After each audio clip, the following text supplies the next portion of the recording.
అంటే జగన్ బెయిల్ రద్దయితే మళ్ళీ జగన్ జైలుకి వెళ్ళే అవకాశం ఉంది, అదొక పాజిబిలిటీ.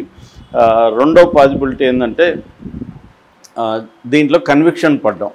అంటే ఇక్కడ మనం అర్థం చేసుకోవాల్సిన వ్యవస్థలు ఎలా పనిచేస్తాయి, రాజకీయాలు ఇవాళ ఎలా ఉంటాయి అనేది అర్థం చేసుకోవాలంటే బీజేపీ వచ్చినాక ఏం చేస్తుందంటే తన మిత్రుల మీద కావచ్చు లేకపోతే ప్రత్యర్థుల మీద కావచ్చు కేసులు పెట్టి, ముఖ్యంగా ఈడీని సిబిఐని పురుగొల్పి కేసులు పెట్టి వాళ్ళని తన కంట్రోల్లో ఉంచుకోవడం, కొంతమంది తన మాట వినని వాళ్ళని జైలుకి పంపించడం అన్న ఒక మోడస్ ఆపరెండి జరుగుతుంది.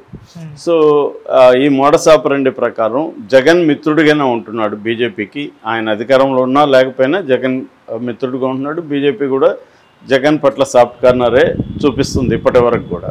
అంటే ఇక్కడ ఎన్డీఏ ప్రభుత్వం ఏర్పడినా జగన్ బీజేపీని ఒక మాట అనట్లేదు. నిజానికి ఎన్డీఏ ప్రభుత్వం కాబట్టి బీజేపీని కూడా జగన్ విమర్శించాలి, కానీ అతను ఓన్లీ చంద్రబాబును లేదా ఎప్పుడైనా రేర్గా పవన్ కళ్యాణ్ విమర్శిస్తుండే తప్ప మోడీని కానీ ఎవరిని విమర్శించట్లేదు. మోడీ కూడా ఆ మధ్య కర్నూలు వచ్చినప్పుడు కానీ మన పుట్టపర్తి వచ్చినప్పుడు ఎక్కడా కూడా జగన్కి యాంటీగా ఒక మాట మాట్లాడట్లేదు. అట్లాగే మోడీకి అవసరమైనప్పుడంతా అడిగినా అడగకపోయినా జగన్ అక్కడ రాజ్యసభలో కానీ లోక్సభలో కానీ మద్దతు ప్రకటిస్తున్నాడు. సో ఇలాగా ఒక రకంగా జగన్ని ఇప్పటివరకు మోడీ కాపాడుతున్నాడు అన్న విషయం అందరికి కూడా అర్థమైంది. కాకపోతే ఇక్కడ ఏంటంటే చంద్రబాబుకి జగన్ జైలుకి పోవాల్సిన అవసరం అయితే ఉంది. ఎందుకంటే నెక్స్ట్ 2029 నాటికి ఎలక్షన్ ముందుగానే లోకేష్ని సీఎంగా డిక్లేర్ చేసి ఆ ప్లేస్లో నుంచి ఎన్నికలకు వెళ్ళాలని, నెక్స్ట్ సీఎంగా లోకేష్ని ఎస్టాబ్లిష్ చేయాలనేది చంద్రబాబు ముందున్న లక్ష్యం కావచ్చు, ప్లాన్ కావచ్చు. దానికి జగన్ జైలుకి వెళ్ళడం అవసరం. ఎందుకంటే జగన్ కానీ స్ట్రాంగ్గా ఉంటే ఎప్పుడైనా కూడా ఏ ప్రభుత్వానికైనా ప్రభుత్వ వ్యతిరేకత, యాంటీ ఇన్కంబెన్స్ అనేది జనంలో ఉంటుంది. సో దానికి స్ట్రాంగ్ ప్రతిపక్షం ఉన్నప్పుడు ఎదురు దెబ్బ తగిలే అవకాశం ఉంది. అందుకని జగన్ జైలుకి కానీ వీళ్ళ కన్విక్షన్ కానీ పడగలిగితే గ్రౌండ్ క్లియర్ అయిపోతుంది. వైసీపీ అనేది వీకెన్ అయిపోతుంది. జగన్ లేకపోతే వైసీపీ నడిపేవాళ్ళు ఎవరు ఉండరు. సో ఆ రకమైన ప్లాన్ అయితే చంద్రబాబుకు ఉంది. కానీ దీనికి మోడీ కోఆపరేట్ చేయకుండా జరగదు.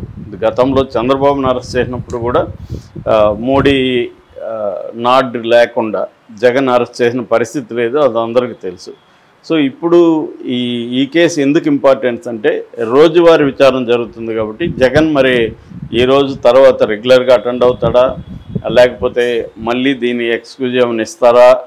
ఎందుకంటే సెక్యూరిటీ ఇష్యూస్ ఇవన్నీ ఉంటాయి కాబట్టి ఇంత అవసరమా, వీడియో కాన్ఫరెన్స్లో హాజరవ్వచ్చు కదా. ఇవాళ టెక్నాలజీ వచ్చినాక ఒక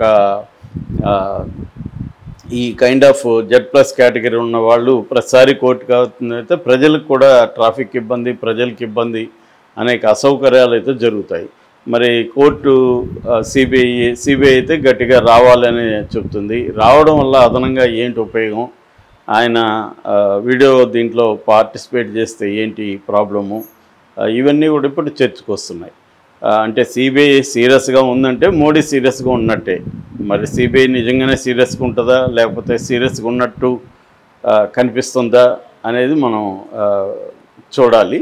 ఏదేమైనా ఇదొక సంచలనమైన విషయంగా చెప్పుకోవచ్చు. ఎందుకంటే 6 ఏళ్ల తర్వాత మళ్ళీ జగన్ రావడం వల్ల అందరిలో కూడా క్యూరియాసిటీ, ఇది ముందుకెళ్ళి జగన్ కూడా అరెస్టు దారితీస్తుందా లేకపోతే జగన్ కన్విక్షన్ త్వరగా పడి కన్విక్షన్ అవుతుందా అనేది చూడాలి. కన్విక్షన్ అయితే త్వరగా ఒకవేళ సిబిఐ కోర్టు అయినా మళ్ళీ హైకోర్టుకి వెళ్తారు, మళ్ళీ సుప్రీంకోర్టుకి వెళ్తారు. ఈ ప్రాసెస్ అంతా ఉంటుంది. ఇదేమీ త్వరగా తేలే వ్యవహారం కాదు. కాకపోతే కన్విక్షన్ కనబడితే జైలుకి అయితే వెళ్ళాలి. జైల్లో నుంచి మళ్ళీ ఆయన అప్పీల్ చేసుకుంటూ రావాలి. సో ఇది జరిగితే కూడా చంద్రబాబుకి ఎంతో ఇదవుతుంది. ఎందుకంటే కోర్టు ఒకసారి సిబిఐ కోర్టు చెప్పినా కూడా తెలుగుదేశానికి అడ్వాంటేజ్ అవుతుంది. నేను చూడు కోర్టే చెప్పింది తన దోషి అని, అక్రమ ఆస్తులు సంపాదించుకున్నాడు అన్న నెరేటివ్ని జనంలోకి తీసుకెళ్ళడానికి తెలుగుదేశానికి మాత్రం బ్రహ్మాండంగా ఇది పనికొస్తుంది. కాకపోతే అది జరుగుతుందా లేదనేది మనం చూడాలి.